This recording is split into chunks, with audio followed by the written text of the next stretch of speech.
High কেমন আছো, তুমি কি ভালো আছো? হ্যাঁ হ্যাঁ ভালো আছি। হাই কেমন আছো, তুমি কি ভালো আছো?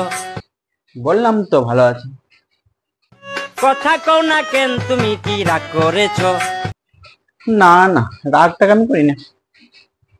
এই রাগের কথা বলতে গিয়ে আমার একটা কথা মনে পড়ে গেল। কিছু লোকের তো আমাকে দেখলে ফেটে যায়, এমনই ফাটে, তবে রাগ করে কি করবো। আমাকে দেখলে তাদের তো আমার সামনে দাঁড়ানোর সাহসই হয় না। আমাকে দেখলে কি করে এড়িয়ে যাব সেই ধান্দা, দূরে ছুটিয়ে কি করে পালাবো সেই চিন্তা করে। আবার কিছু কিছু লোক আছে তো, ও যদি সামনাসামনি হয়েও যায় কি করে এ করতে করে এই ঘুরে ঘুরে চুলকাতে চুলকাতে পালাবে। সামনাসামনি হবার সাহস তাদের হয় না। সে যাই হোক, পৃথিবীতে নানা রকম মানুষ আছে, নানা রকম, তাদের নানা রকম ব্যবহার হবে, সেরকম ব্যাপার নাই। কিন্তু বর্তমানে একটা ট্রেন্ডিং বিষয় নিয়ে এসেছি, যেটা হলো উচ্চ মাধ্যমিক রেজাল্ট বেরিয়ে গেছে সামনে। সামনে না, বেরিয়ে চলে গেছে, পিছনে পড়ে গেছে, এবং সামনে ভোট। अच्छा हमको सिखा रिया। আর উচ্চ মাধ্যমিক রেজাল্ট বেরোনোর পর যা নানা রকম যাদিকে খবর দেখতে পেলাম, যে ট্যালেন্টেড, বহু ট্যালেন্টেড আছে। কেউ কেউ বুঝি টিনের চালে ঘরে বাস করতে দিয়ে পড়াশোনা করেছে, হ্যান ব্যাপার না। আমারও ভাই, আমার ঘরে ভাই টিনের চাল ছিল, আমার ভাই কিন্তু সাংবাদিক আসেনি, কোনোদিন আসেনি, আর আসবেও না, তার নেই নয়। আর নানা রকম ডাক্তার, ইঞ্জিনিয়ার, বহু কিছু দেখা যাবে। আবার বহু চিন্তা ভাবনা দেখা গেল যে হ্যাঁ, ইচ্ছা প্রকাশ করলো অনেকেই, কিন্তু কিছুদিন পরে তাদেরকে আর দেখা যাবে না। কিন্তু সবই ঠিক আছে, সব ভালো জিনিস, পরীক্ষা দিয়েছে। কিন্তু এসব কি ভাই, উচ্চ মাধ্যমিক পাস করেছে বলে ডিজে বাজি সারাদিন ঘুরতে হবে? বিশ্বাস হচ্ছে না, তাই না? দেখুন,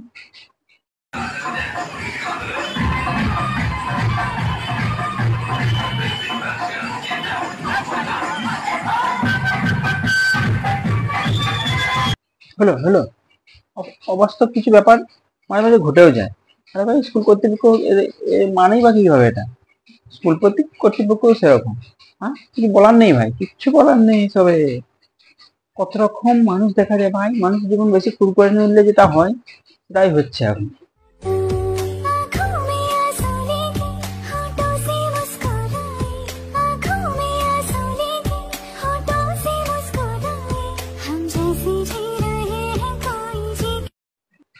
এরকম একটা শিক্ষা ব্যবস্থার পরিস্থিতির পরেও মনে হয় যেন এই মেয়েটা ফেল করেছে, পাস করতে পারেনি, এই অবস্থা। ভাই এই জন্যই বলি, সবাই ভালোভাবে পড়াশোনা করবে, তাতে এই ধরনের নিজেরও হয়ে যাবে, তখন কি করবে?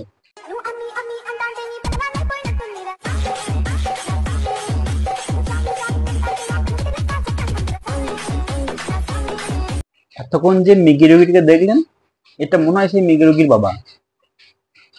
উনি শুনেছে যে তার মেয়ে ফেল করেছে, পাস করতে পারে নাই, সে ট্রেন পেছনে দাঁড়িয়ে আছে, ট্রেন না ধরে প্ল্যাটফর্ম ধরে ছুটছে বাড়ি যাবে করে। আরে বেচারা, কি অবস্থা! সবাই সাবধান হন, মেয়ের ফেলের বাবা কিন্তু মিগি রোগে পরিণত হয়ে যেতে পারে, একটু সাবধানে থাকবেন সবাই।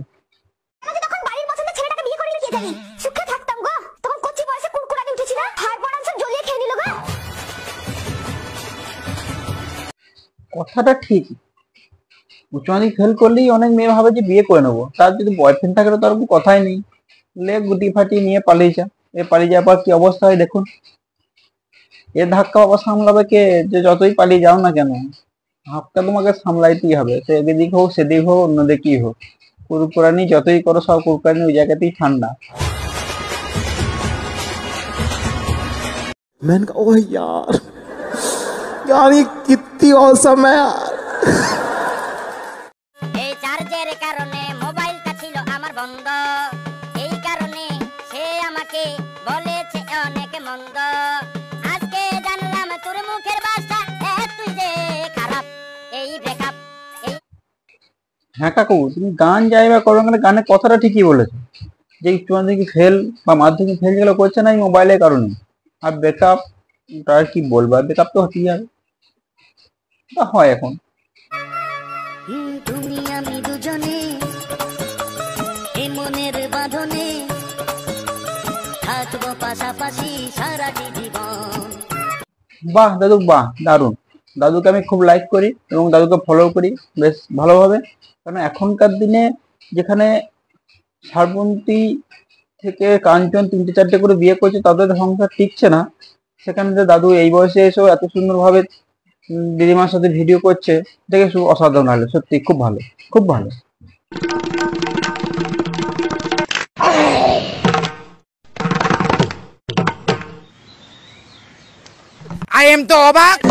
ও দাদু তো বেশ ঠিক আছে, দিদিমার সাথে সুখী আছে, সংসার করছে। এটা তোর হালটা কি হলো একটু দেখুন। কোথায় বসতে গেছি, কিসব কোথায় গিয়ে আটকে যাচ্ছে সেটা দেখতে হবে দাদু। বয়সটা তো অনেক হলো। মানে পুরনো পুরনো আজব আজব অ্যাড আগে বেরিয়েছিল, জানি আর অ্যাড করতে যে এইভাবে দেখানো যাবে মানে কল্পনাও ভাবা যায়নি।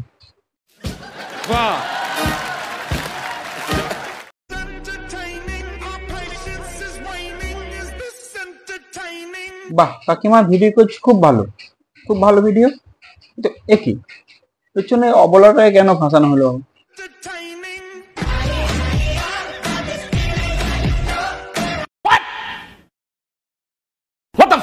নিজে আছে এমনই তো, বাড়িতে কথাবার্তা বলতে পারি না, কাকিমার উপর নিচে কথা বলা বলতেও পারি না, এটা বুঝতেই পারা যাচ্ছে। পেছনে ওই বেচারা দাঁড়িয়ে দাঁড়িয়ে দেখছিল, শেষে কিনা তাকে ঘুরিয়ে নাইটটা পরিয়ে দিল। আজব পাবলিক রে ভাই। खत्म,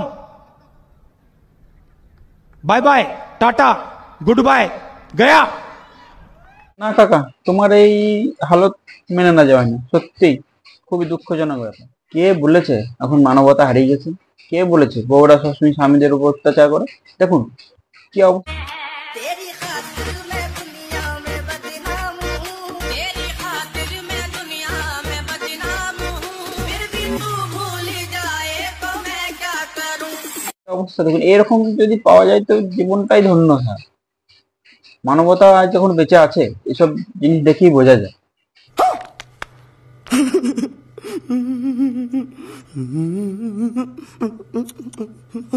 চাইবো সবার ঘরে ঘরে এরকম বউ জন্ম হোক, আর এইভাবে সংসারে সুখে শান্তিতে বেঁচে থাকুক। টিকটক রিলস শর্টস ভিডিও যারা তৈরি করে তাদের উপর আমার একটাই অনুরোধ, যেন আরো ভালো ভালো নতুন নতুন ভিডিও তারা এভাবে বানাইতে পারে, যেন তাদের উপরে আমি আর পরবর্তীকালে আরো নতুন নতুন ভিডিও আনতে পারি। ধন্যবাদ, অসংখ্য ধন্যবাদ যারা শেষ অবধি দেখলেন। অবশ্যই এই ভিডিওটা ভালো লাগলে লাইক, কমেন্ট আর সাবস্ক্রাইব তো করতে ভুলবে না, জানি করতেই হবে, এখানে পরবর্তী নতুন নতুন ভিডিও দেখার জন্য। ধন্যবাদ।